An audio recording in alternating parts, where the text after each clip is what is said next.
সাফা মারোয়ার ইতিহাসটাকে রেখেছে হযরতে হাজরা আলাইহিস সালাম রেখেছে। জমজমের পানির ইতিহাসটাকে রেখেছে হযরতে হযরতে হাজরা আলাইহিস সালাম রেখেছে। ওই রকম ইতিহাস বানালো কে? ওয়াত্তাখাযু মিন মাকামি ইব্রাহিম মুসাল্লা। কাবার মাঝে ইব্রাহিমের জায়গা এসেছে। ইব্রাহিম যেমন স্বামী, হাজারা তেমনি বিবি। ইব্রাহিম যেমন স্বামী, ইব্রাহিম গোটা কাবাতে, গোটা মক্কাতে, মিনাতে, মুজদালিফায় ইতিহাসে পরিপূর্ণ করে দিয়েছে। কদমে কদমে ইব্রাহিমকে পাওয়া যাবে।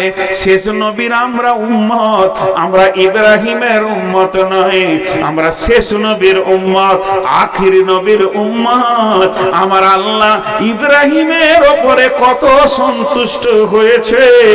ইব্রাহিমের বংশে, ইসমাইলের বংশে, ইসমাইল জাবিহুল্লাহ আর আব্দুল্লাহ জাবিহুল্লাহ, দুই জাবিহুল্লাহর সন্তানের রক্তে এক মুহাম্মদুর রাসূলুল্লাহ সাল্লাল্লাহু আলাইহি ওয়াসাল্লামকে আল্লাহ বানিয়েছেন।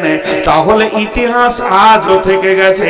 ইব্রাহিমের রক্ত মিল্লাতে ইব্রাহিম রসুলে মুহাম্মদ পর্যন্ত পৌঁছেছে। শুধু তাই নয়, আজও নামাজের সালাতের ভিতরে ইব্রাহিমকে দরুদ না দেওয়া পর্যন্ত, সালাত ও সালাম না দেওয়া পর্যন্ত উম্মতে মুহাম্মাদে সালাম ফিরতে পারে না। আল্লাহুম্মা সাল্লি আলা মুহাম্মাদ ওয়া আলা আলি মুহাম্মাদ কামা সাল্লাইতা আলা ইব্রাহিম ওয়া আলা আলি ইব্রাহিম। আলে ইব্রাহিম বলতে হাজেরা ইসমাইলকে বোঝানো হয়েছে। কেন ইসমাইল ঢুকলো? যখন ইব্রাহিম বলল, হে বাবা, তোমাকে আমি জবাই করব, ইন্নী আরা ফিল মানামি আন্নী আযবাহুকা, আমি স্বপ্নে দেখলাম তোমাকেই জবাই করব। তখন কি বললেন ইসমাইল বললেন, ইয়া আবাতি ফাল মা তুমার সাতাজিদুনি ইনশাআল্লাহ মিনাস সাবিরিন। মিন শব্দ ব্যবহার করে বলতে চাইলেন আমি ধৈর্যশীলদের মধ্যে একজন। আমার মা হলো ধৈর্যশীলা, আমার বাপ হলো ধৈর্যশীল। আমার মায়ের ধৈর্যের সীমা নাই, সাফা মারোয়া ধরেছে। আমার আব্বার ধৈর্যের সীমা নাই, সে ছেলেকে, পুত্রকে, ইব্রাহিম বিবিকে মক্কা জামে মরুভূমিতে রেখেছে, আল্লাহর হুকুম পালন করেছে। আমি দুই ধৈর্যের রক্ত থেকে জন্ম নিয়েছি। আমি এমন একটা দাম্পত্য জীবনে এসেছি। আমার বাপ ধৈর্যে পাস, আমার বাপ আল্লাহর কাছে মহব্বতের ইব্রাহিম, আমার মা হলো মহব্বতের হাজেরা। আর এই দুটি রক্ততে আমি জন্ম নিব। আমি বেঈমান হতে পারবো না। তুমি জবাই করে দাও, আমিও ধৈর্য ধরে নিব। যখন এই কথা বললেন, ইয়া আবাতি ফাল মা তুমার সাতাজিদুনি ইনশাআল্লাহ মিনাস সাবিরিন।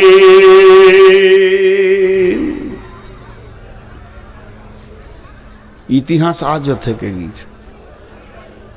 আমি বায়ান বন্ধই করে দিলাম, ধরলেন 2 মিনিটের জন্য। ইতিহাস আজও থেকে গেছে, ইতিহাস আজও থেকে গেছে।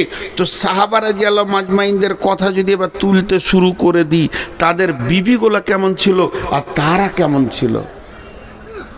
জি, সম্ভাব্য তবুকের যুদ্ধের কথা বলছি, সম্ভাব্য তবুকের যুদ্ধে অভিযান বের হয়ে চলে গেছে।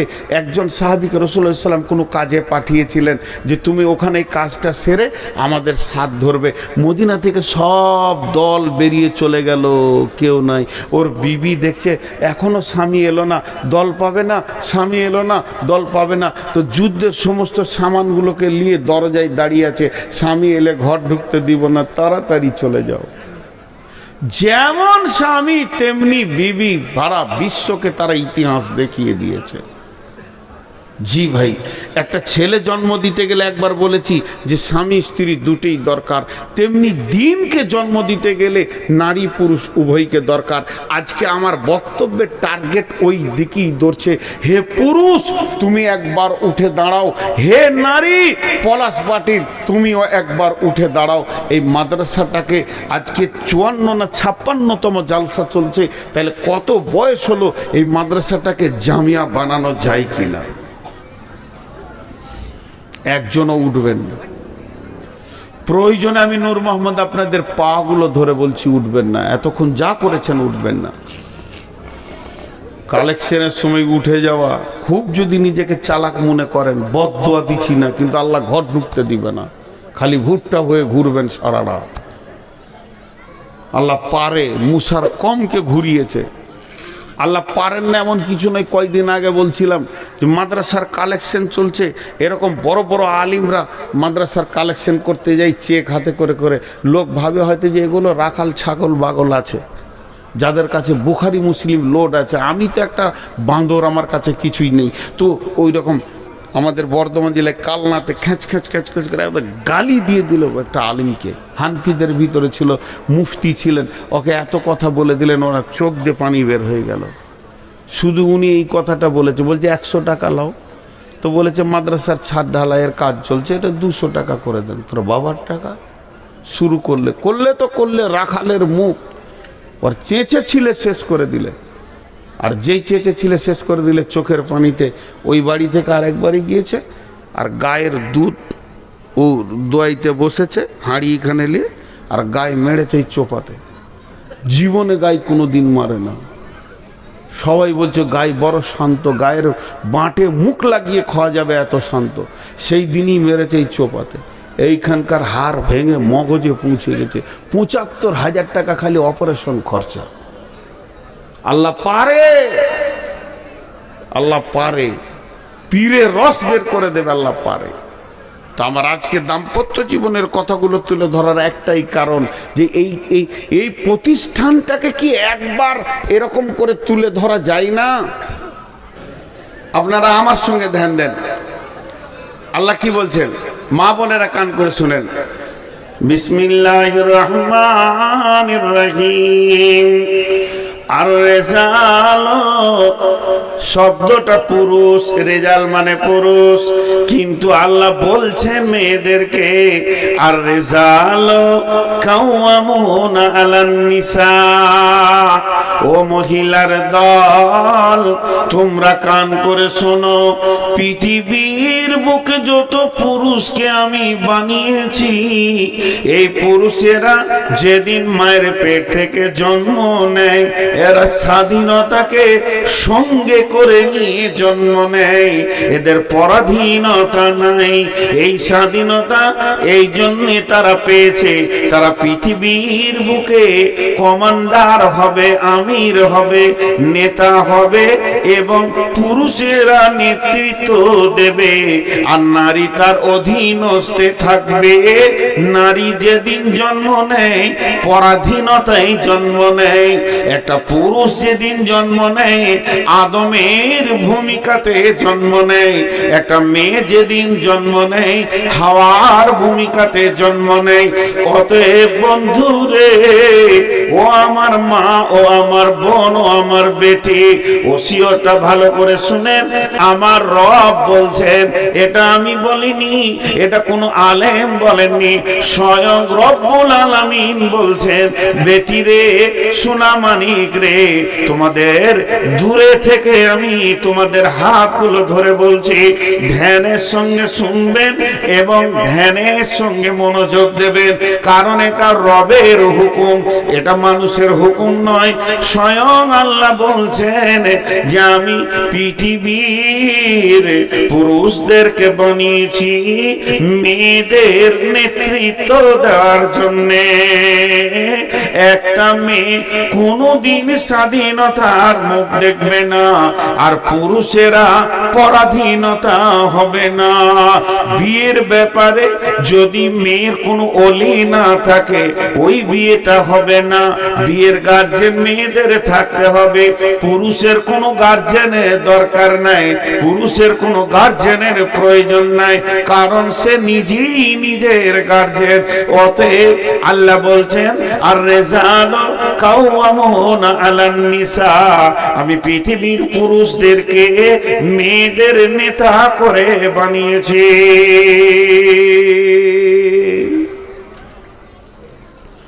কটা পুরুষ? চারটা। কয়টা? কথা বলে না, একটু মুখ খুলেন। কয়টা পুরুষ? চুপ থাক, তোরা বাচ্চা ছেলে চুপ করে শুনছিস, শোন। আপনারা একটু মুখ খুলেন। এদেরকে চুপ করতে বলছি তো এরাই ভালো, আপনারা মুখ খুলছেন না কেন? সেই চারটা পুরুষকে মা বোন জেনেলেন, আপনাদের জানা বেশি দরকার। যেদিন মেয়েটা জন্ম নেবে তার প্রথম গার্জেন হবে তার আব্বা। আব্বা গার্জেন হবে, তার মালিক হবে। আব্বা যদি মারা যান, পাগল হয়ে গেছে, সৌদি আরবে আছে, কাতারে আছে, প্রবাসে চলে গেছে, তখন তার মালিক হবে তার ভাই, বড় ভাই, 2 নম্বর ভাই, 3 নম্বর ভাই, পর্যায়ক্রমে। বাপ ভাই যেদিন বিয়ে দিয়ে দিবে তার মালিক হবে কে? স্বামী। স্বামী যেদিন মারা যাবে তার মালিক হবে তার ছেলে। স্বামী যেদিন মারা যাবে সেই দিন তার মালিক হবে তার ছেলে। মায়ের খিদমত অনেক বড় ইবাদত। মায়ের খিদমত, আল্লাহ বলছেন তোমার ব্যবহারে যেন তোমার মা, তোমার ব্যবহার যেন তোমার মা খুশি হয়, আর তোমার মা বাপের খুশিতে ব্যবহারে তুমি উফ করিও না, উফ এরম করিও না। কিন্তু মা যতই বড়, যতই সম্মানী হোক, স্বামী মারা গেছে, বেটার বিনা হুকুমে মা বাড়ির বাইরে যেতে পারে না। বাপের বাড়ি যাবে তাও বেটাকে জিজ্ঞেস করতে হবে, পাশের বাড়ি যাবে তাও জিজ্ঞেস করতে হবে, অসুস্থ ব্যক্তি দেখতে যাবে তাও বেটাকে জিজ্ঞেস করতে হবে। তাহলে চারটা নেতা হলো। যেদিন মেয়েটা জন্ম নেবে তার নেতা হবে আব্বা, আর পর্যায়ক্রমে ভাই। বাপ ভাই যেদিন বিয়ে দিয়ে দেবে ওই মেয়েটির নেতা হবে তার স্বামী। স্বামী যদি মারা যান, স্বামী যদি বিদেশে প্রবাসে থাকেন, তার নেতা হবে তার সন্তান। অতএব একটা মেয়ে চারটা পুরুষের অধীনস্থে নিজের জীবন কাটাবে। সে কোনোদিন পৃথিবীর মুখে, সে কোনোদিন দুনিয়ার মাটিতে স্বাধীন বিচরণ করবে না। সে স্বাধীন হবে না, চারটা নেতার অধীনস্থে সে নিজের জীবন কাটাবে। হয়ে গেল। মা মারব না মা, ওই মেয়েটি সব থেকে ভালো যে মেয়েটি সে নিজের স্বাধীনতাকে সরিয়ে দিয়ে পুরুষের অধীনস্থে নিজের জীবনকে কাটালো। তেমনি পুরুষকে বার বলছেন আল্লাহ তোমাদেরকে আমি নেতা বানালাম কেন, কোন কারণে তোমরা নেতা, এটা কি তোমরা কোনোদিন ভেবে দেখেছো? এবার আমাদের মনে গর্ব কি, ওরে সুবহানাল্লাহ, আল্লাহ আমাদেরকে নেতা করেছেন, তাহলে তো আমাদের দাম অনেক বেশি। বলে হ্যাঁ বেশি, কিন্তু বেশি যতই হোক চাপ আছে। কি চাপ আছে? আল্লাহ তাবারক ওয়া তাআলা বলছেন তোমরা কেন নেতা এটা আগে ভাবো, তোমরা কেন নেতা এটা আগে ভাবো। তোমাদেরকে আমির করেছি, ড্রাইভার করেছি, এর জন্য ফুলে তুমি বিরাট কিছু হয়ে যেও না, নিজেকে বিরাট কিছু মনে করিও না, কিন্তু তোমার চাপ আছে। যারা গাড়ির মালিক ওদেরকে খালি একবার জিজ্ঞেস করবেন যে চোখের সামনে থেকে ড্রাইভার যখন গাড়িটা নিয়ে চলে যায়, ওর আর এসি ঘরেও ঘুম হয় না, যে কি খবর এলো কি খবর এলো। একবার যদি চোখের সামনে থেকে গাড়িটা বেরিয়ে গেল, ফোনের নাম্বারটা দেখছে, ভিআই ফোন করেছে তা হাসছে, আর কেউ ফোন করেছে, আর কেউ ফোন করেছে, আর যদি ড্রাইভারের নাম্বার থেকে ফোন আসে তো চমকে উঠবে, কিছু হলো না কি রে বাবা, কারণ অ্যাক্সিডেন্ট হলো কি না, এটা একটা বড় ভয়। পুরুষ তুমি নেতা, কিন্তু জেনে নাও কিয়ামতের মাঠে যেদিন বিচার শুরু হবে, মারের বিচার হবে, পুরুষের বিচার হবে। কোন বেটা ছেলের বিচার যদি শুরু হয়, আল্লাহ তাবারাক ওয়া তাআলা তাকে নিয়ে তার বিচার করবে। গোলাম তুমি এই কাজ করেছো, এইটা করেছো, এইটা করেছো, তোমার দ্বারা এটা হয়েছে, এটা হয়েছে, এটা হয়েছে, তার বিচার তাকে নিয়ে করবে। কিন্তু যদি কোনো মেয়ের বিচার শুরু হয়, আল্লাহ তাবারাক ওয়া তাআলা মেয়ের বিচার একা করবে না, ওর গার্জিয়ানকে নিয়ে আসবে। যদি ওই মেয়েটা বাপের জামানায় গুনাহ করেছে তো বাপকে জবাব লাগবে, ভাইয়ের জামানায় যদি গুনাহ করে থাকে তো ভাইকে জবাব লাগবে, স্বামীর জামানায় যদি গুনাহ করে থাকে তো স্বামীকে জবাব লাগবে, ছেলের জামানায় যদি গুনাহ করে থাকে তো ছেলেকে জবাব লাগবে। তার মানে একটা মেয়ে কোন কোন সালে, কোন কোন মাসে, কোন কোন তারিখে সে গুনাহ করেছে, আল্লাহর কাছে তার পরিপূর্ণ লিস্ট রয়েছে। এবং ওই দিন তার গার্জিয়ান কে ছিল, সেই গার্জিয়ানকে ডেকে আনা হবে, যে বলা হবে তোমার গাড়িটা অর্থাৎ অ্যাক্সিডেন্ট করেছে, তোমার বেটি, তোমার বোন, তোমার মা, তোমার বিবি অ্যাক্সিডেন্ট করেছে, এগুলো তোমাকে জবাব দিতে হবে। এর জন্য একজন মুফাসসির বলেছেন, যখন কোনো মেয়েকে জাহান্নামে ফেলা হবে, তখন ওই মেয়েটার গলাতে চারটা পুরুষকে বেঁধে দেওয়া হবে। এরা অবহেলার কারণে মেয়েটি গুনাহ করেছে, এদের অবহেলা ছিল, এরা ওকে লক্ষ্য করেনি। আজকে জালসার দিন, আজকে ওয়াজ নসিহত শোনার দিন, আজকে জাহান্নামের কথা শুনে কাঁদার দিন, আজকে জান্নাতের কথা শুনে আল্লাহর কাছে জান্নাতের আশা করার দিন, আজকে কোরআন হাদিসের কথা শুনে নিজের জীবনের পরিবর্তনের দিন।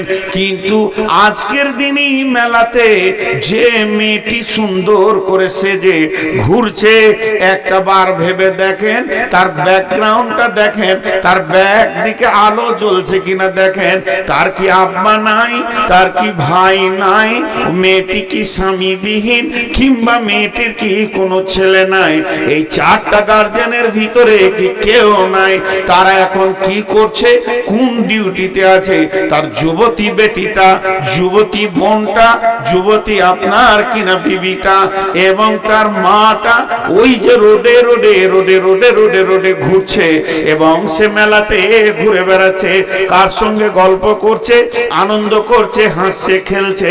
তো এ ব্যাপারে তাদের গার্জিয়ানদের এখন বর্তমান ভূমিকা কি চলছে? তো আল্লাহ তাবারাক ওয়া তাআলা এর জন্য মেয়েদেরকে বলেছেন, আর রিজালু কাওয়ামুনা আলান নিসা, পৃথিবীর যত পুরুষ তোমরা রয়েছো মেয়েদের উপরে নেতৃত্ব দাও এবং তাদেরকে তোমরা কন্ট্রোল করো। তারা বেকন্ট্রোল হলে সে একা জাহান্নাম যাবে না, তোমাকে সঙ্গে করে নিয়ে যাবে।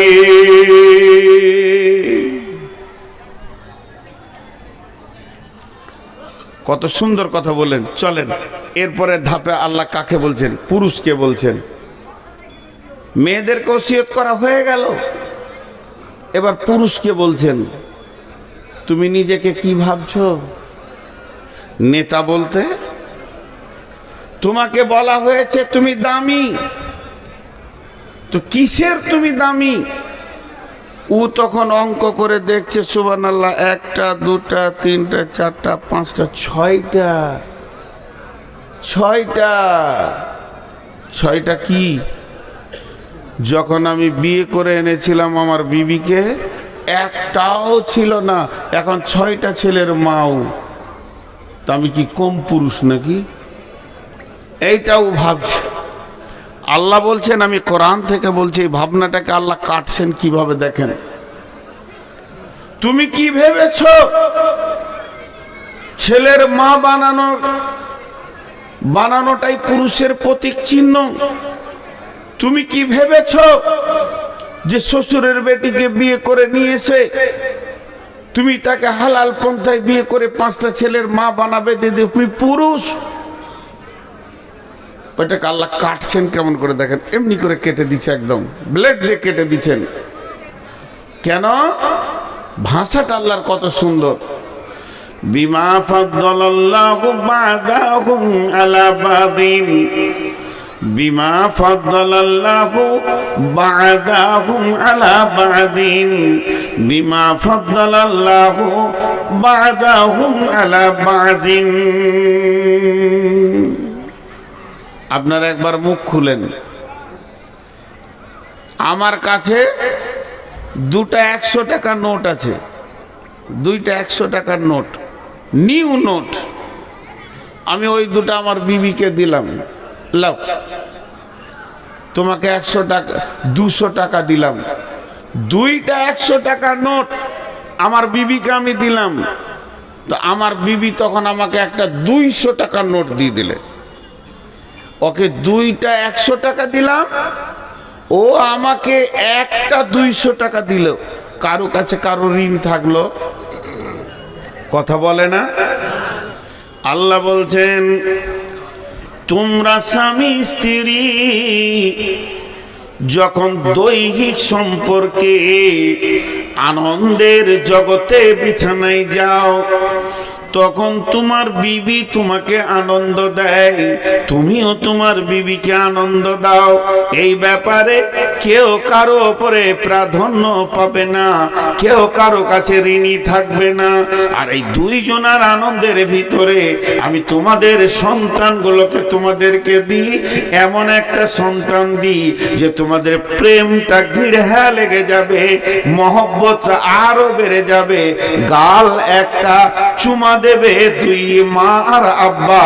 অতএব আমি আল্লাহ এর ব্যাপারে পুরুষকেও আগে বাড়ালাম না, নারীকেও আগে বাড়ালাম না, পুরুষকেও ছোট করলাম না, নারীকেও ছোট করলাম না। প্রেমালাপের জগতে তোমরা দুজনই সমান। তবে পুরুষ তুমি শুনে নাও, কেন তুমি পুরুষ? ওবে পুরুষ তুমি শুনে নাও, কেন তুমি পুরুষ? অবিমা আনফাকু মিন আমওয়ালিহিম ওয়াবিমা আনফাকু মিন আমওয়ালিহিম। ও পুরুষের দল নারী বাড়িতে বসে থাকবে, সে সংসারকে গুছাবে, সে সংসারকে গুছাবে, সুন্দর করে ছেলে মেয়ে মানুষ করবে। এটা তাকে আমি ডিউটি দিয়েছি। আর তোমার ডিউটি হচ্ছে মেশিনের মতো ইনকাম করে নিয়েছে তুমি সংসারকে চালাবে, বিবির মুখে খাবার দেবে, ছেলের মুখে খাবার দেবে, এবং চিকিৎসা দেবে, তাদের কাপড় দেবে, তাদের রাহান সাহানের জায়গার ব্যবস্থা করবে। পুরুষ তোমার দায়িত্ব অনেক বেশি রয়েছে।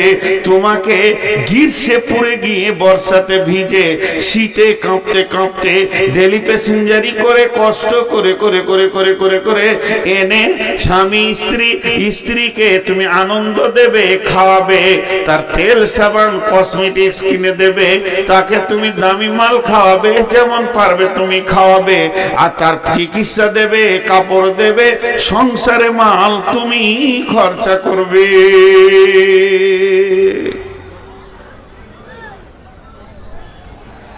তাহলে ইনকামের দায়িত্ব কার? জোরে বলেন, ইনকামের দায়িত্ব কার? এর জন্য তুমি পুরুষ, আল্লাহ বলছে। এখন 2-1টা কথা জিজ্ঞেস করব, হালকা করে করে উত্তর দেবেন, চিল্লাতে হবে না। প্রত্যেকটি দাম্পত্য জীবনে ফাটল ধরেছে। বিশ্বনবী কিয়ামতের আলামত বলতে গিয়ে কি কি বলেছে দেখেন। আতার রাজুল উমরাতাহু আকা উম্মাহু আদনা সাদিকাহু আকসাবাহু। নবীজি বলছেন এমন একটি জামানা আসবে রে, মা তার রাজুল উমরাতাহু, পুরুষেরা মেয়েদের বশীভূত হয়ে চলবে, আকা উম্মাহু, মাকে ধুমকে ধুমকে কথা বলবে, মা মিষ্টি কথা শোনার অভাবে পড়ে যাবে, আদনা সাদিকাহু, নিকট আত্মীয় বানাবে, বন্ধু বান্ধবদেরকে দামি দামি খাবার খাওয়াবে, আকসা আবাহু, বাপকে ঝিড়কে ঝিড়কে কথা বলবে, ছেলেরা বাপকে মনে হবে বাড়ির কাজের মানুষ, এমন ধুমকে ধুমকে কথা বলবে।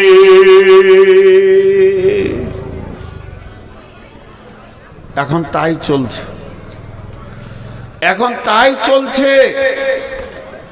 জি এখন তাই চলছে। প্রত্যেকটা ঘরে অশান্তি চলছে, অশান্তি আর অশান্তি, অশান্তি আর অশান্তি।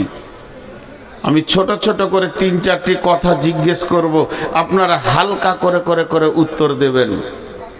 বলেন, বর্তমান যুগে মেয়েদের বশীভূত হয়ে পুরুষে চলছে না পুরুষের বশীভূত হয়ে মেয়েরা চলছে?